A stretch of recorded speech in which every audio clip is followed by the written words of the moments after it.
हं? Okay. Good day to everybody.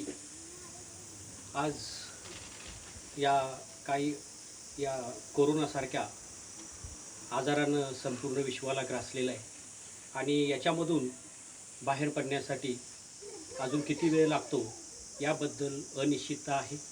परंतु आपला वेळ हा वाया जाऊ नये यासाठी आपण थोडंसं मुलांना घरी बसून आम्ही काही मटेरियल पण प्रोव्हाइड करतो आहे.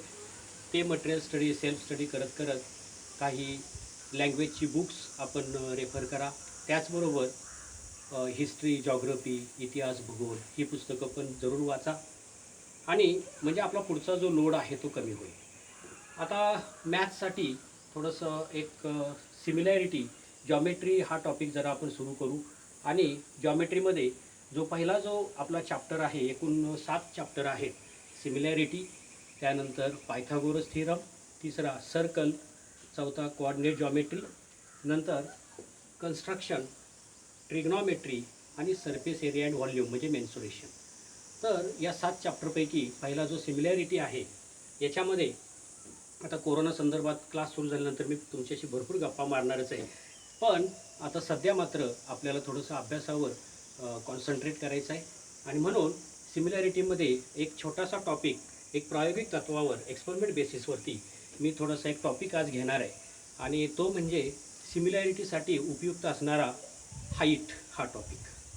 तर आपला जो फर्स्ट जॉमेट्रिक टॉपिक आहे सिमिलॅरिटी. सिमिलॅरिटी याला आपण म्हणतो समरूपता.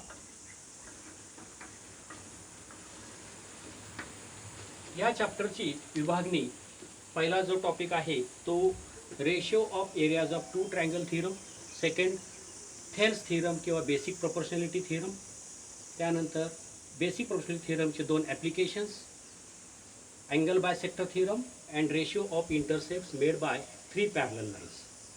त्यानंतर Pythagoras theorem, applications of Pythagoras theorem, triangle similarity, त्यानंतर similarity in right angle triangle, geometric mean theorem, 2 applications of Pythagoras theorem and then last Apollonius theorem. So all the theorems one by one we will prove, and for first chapter very important concept is height. So do you know what is mean by height? Height त्रिकोणाची उंची म्हणजे काय? उंची हा खूप महत्त्वाचा concept आहे. तर height त्यालाच आपण म्हणतो अल्टिट्यूड आणि त्यालाच पॅरलल वर्ड आहे distance. Height, altitude, distance, these are 3 parallel words always comes with right angle, that is 90 degree.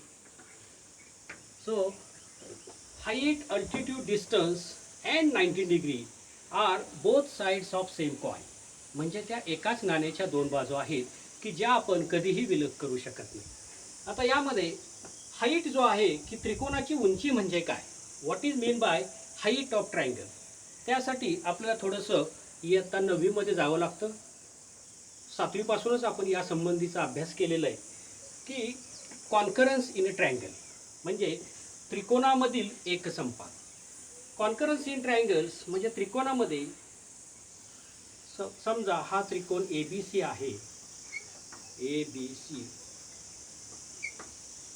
ए शिरोबिंदूतून बाजू BC वरती जो आपण लंब टाकला तर याला D नाव देऊया. AD हा बाजू BC वरील लंब आहे. आता B शिरोबिंदूतून मी AC वरती जर लंब टाकला, याला आपण E म्हणूया. So BE is altitude on side AC आणि त्याचबरोबर C बिंदूतून टाकलेला शिरोलंब CF ही बाजू AB वर टाकलेली उंची आहे. आणि म्हणून त्रिकोणाचं वैशिष्ट्य आहे की त्रिकोणाच्या तिन्ही बाजूवर जेव्हा आपण अल्टिट्यूड्स ड्रॉ करतो, हाईट्स ड्रॉ करतो, तेव्हा हे तिन्ही अल्टिट्यूड्स एकाच पॉईंटमधून पास होतात. याला आपण म्हणतो कॉन्करन्स. कॉन्करंट लाईन्स हा कन्सेप्ट आपण पाहिलेला आहे.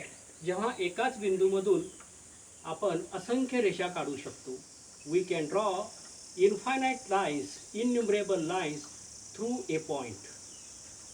So all these lines are called concurrent lines, and the point through which these lines pass is called point of concurrence. म्हणजे एका बिंदूतून ज्या असंख्य रेषा जातील त्यांना आपण एक संपाती रेषा आणि त्या बिंदूला आपण संपात बिंदू असं म्हणतो. आणि म्हणून इथं concurrence not congruent. Concurrence in a triangle म्हणजे त्रिकोणामधील एक संपात. AD, BE आणि CF हे तीन अल्टिट्यूड समजा O या बिंदूमधून पास होत आहेत. कारण concurrence of altitudes is called orthocentre. त्याला आपण मराठीमध्ये शिरोलंब संपात असं म्हणतो. हा जो ऑर्थोसेंटर आहे O हा त्रिकोणाच्या प्रकारानुसार बदलतो. The location of orthocentre varies according to type of triangle. In acute angle triangle, orthocenter lie inside the triangle. In right angle triangle, ABC, AB is altitude on side BC, CB is altitude on side AB, and this BD is altitude on side AC. म्हणजे या ठिकाणी बाजू AB ही त्रिकोणाच्या उंचीचं पण काम करते. CB ही AB वर टाकलेली उंची आहे आणि BD ही AC बाजूवर टाकलेली उंची आहे. म्हणजे all three altitudes meet at vertex B, vertex of right angle. So this is the orthocentre O. Side AB acts as a altitude, side CB acts as a altitude, and BD is altitude on side AC. आता हा जर आपण ऑब्च्यूज angle triangle काढला, ऑब्च्यूज angle triangle ABC. आता मात्र उंची कशी असणार आहे बघा. मी जर म्हटलं की ही रेषा आहे, this is a line, and measure the distance of point P from line L. बिंदू P पासून रेषा L किती अंतरावर आहे, तर तुम्ही कशी मोजाल? Is it correct distance? No. Is it correct distance? No. Is it correct distance? No. Is it correct distance? Yes. So distance means smallest least distance. That is smallest distance is absolutely right distance. मला जर विचारलं या दोन भिंतीमध्ये किती अंतर आहे, तर आपणाला बरोबर लंब दिशेमध्ये टेप पकडावा लागेल आणि या दोन भिंतीमधील अंतर आपणास मोजता येईल. म्हणजेच या ठिकाणी परपेंडिक्युलर हा खूप महत्त्वाचा आहे.